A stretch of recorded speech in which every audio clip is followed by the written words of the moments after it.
اب میں اپنے خیالات کا اظہار کرنے کے لیے حضرت علامہ مفتی محمد خان قادری صاحب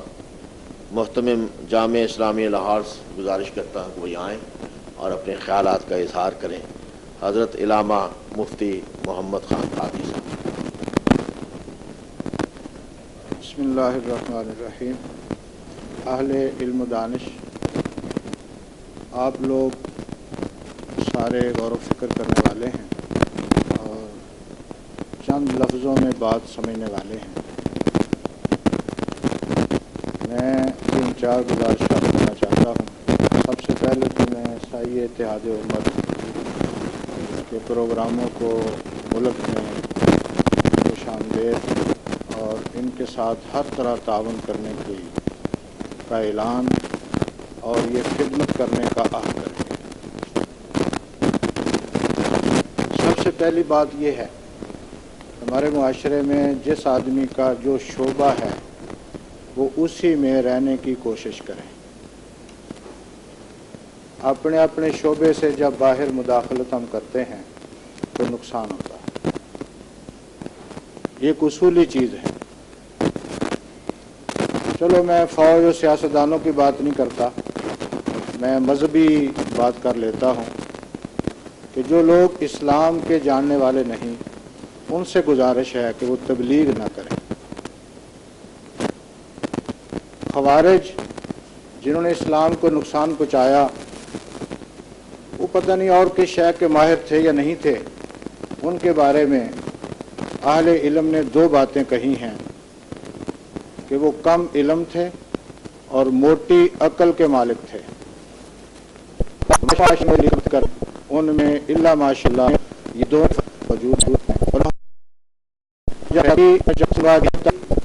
قرآن سنت کا علم نہ ہو تو اس سے فرقیت کچھ پیدا نہیں ہوتا۔ ہمارے معاشرے میں اسلام لوگ پائے وہ لوگ ہیں جن کو اسلام کی الف کا پتہ نہیں۔ حکومت اور بات کر ہے وہاں ایک پابندی لگائے کہ ملک میں وہی بلغ ہوگا جو واقعتاً اسلام کو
والا اور مستقبل میں ہو۔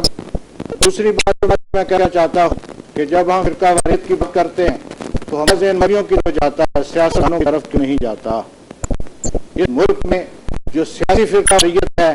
آپ خود غور کریں کہ ہمارے سابقہ 2 وزراء اعظم ملک سے کب باہر ہیں اور ان کو اپنے ملک میں آنے کی اجازت تک نہیں۔ شیعہ، دیوبندی، بریلوی، اہل حدیث، جن ان لوگوں کو آپ نام لیں گے میں ان کو آپ پر بٹھا دوں گا تاکہ آپس میں یہ تیرا ہو سکے۔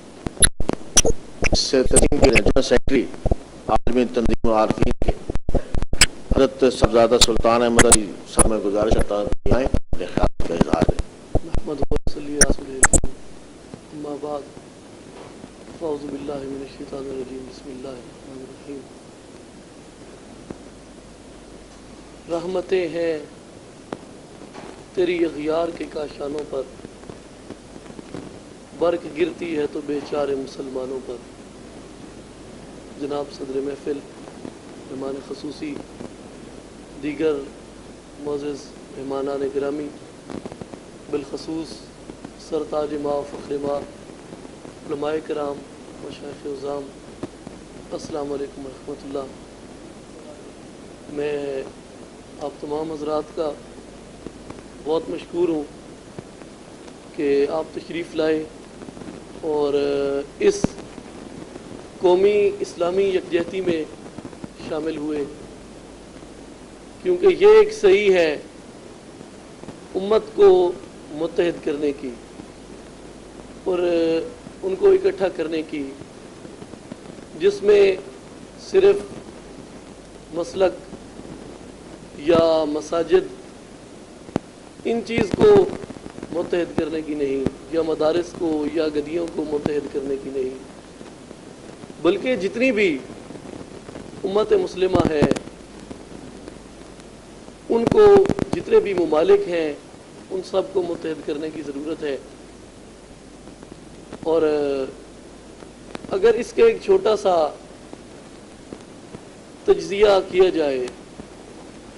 کہ آج امت مسلمہ کہاں کھڑی ہے، کس موڑ پر کھڑی ہے اور کن کٹھن مراحل سے گزر رہی ہے،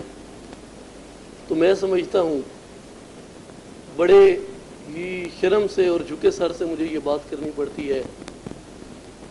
کہ زوال پذیری کے لیے جتنے ہتھیار اوزار درکار ہوتے ہیں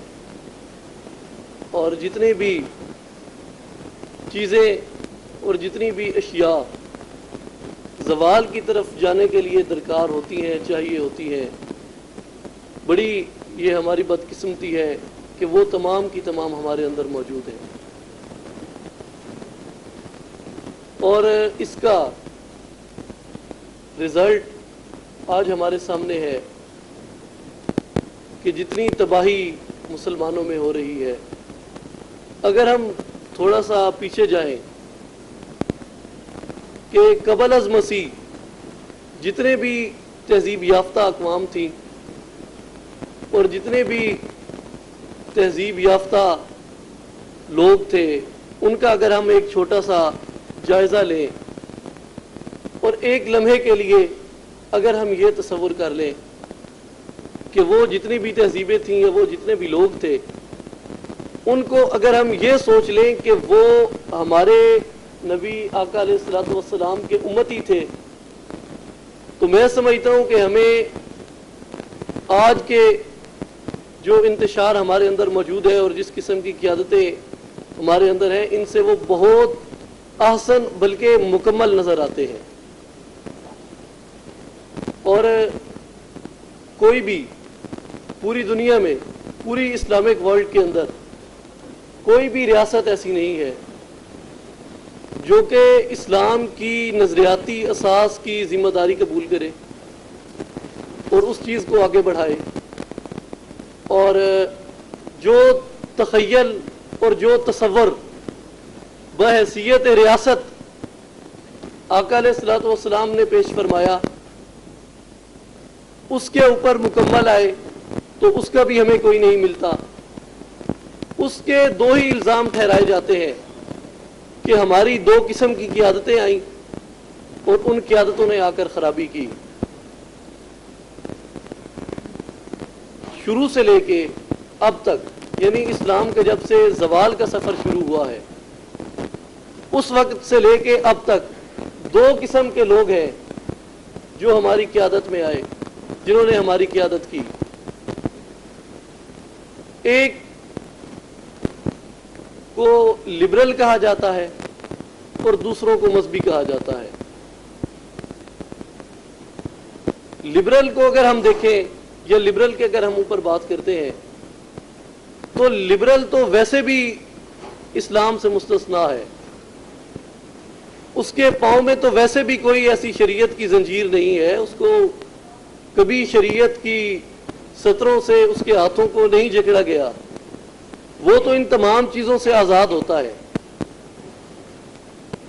اور اس کے اوپر تو ہم بات کر ہی نہیں سکتے کیونکہ وہ تو بیسکلی اسلام کے خلاف ہے، وہ تو بیسکلی اسلام چاہتا ہی نہیں۔